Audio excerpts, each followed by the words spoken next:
جب حسین کربلا میں شہید ہو گئے، آپ کے گھر میں بیمار زین العابدین تھے۔ اتنا دکھ زین العابدین کو ہوا کہ آپ کی آنکھوں سے آنسو جاری رہا کرتے تھے۔ یہاں تک ہے قتل حسین کے بعد زین العابدین سے کوئی خیریت پوچھتا تو آپ فرماتے تھے اس سے اس کی خیریت کیا پوچھنا جس کا پورا گھر کاٹ دیا گیا۔ زین العابدین رضی اللہ تعالیٰ عنہ شہادت حسین کے بعد آپ کو کسی نے ہنستے ہوئے نہیں دیکھا۔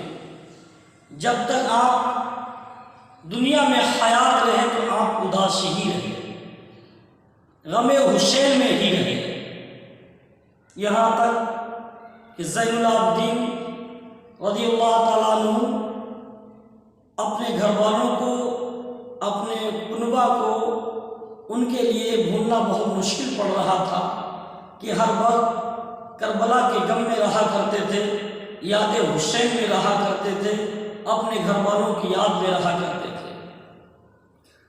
اور بیمار زین العابدین یہ بیمار تو تھے ہی تھے۔ ایک ظالم نے اس سے کہا تھا انہوں سے زین العابدین سے، اے زین العابدین اگر تم بیمار نہ ہوتے تو تمہیں بھی قتل کر دیا جاتا۔ تو زین العابدین فرماتے تھے ظالم مجھے قتل کرنے کی دھمکی نہ دے، مجھے قتل کی دھمکی نہ دے، میں قتل ہونے سے نہیں ڈرتا، میں تیری دھمکیوں سے نہیں ڈرتا، اس لیے کہ ہمارے بابا حسین حق پہ تھے جو ظالموں نے قتل کر دیا، اور ہم حق والے ہیں اور حق والے کبھی باطل والوں سے نہیں ڈرتے ہیں۔ تیری موت کی دھمکیوں سے میں ڈرنے والا نہیں ہوں، تو مجھے جانتا نہیں ہے۔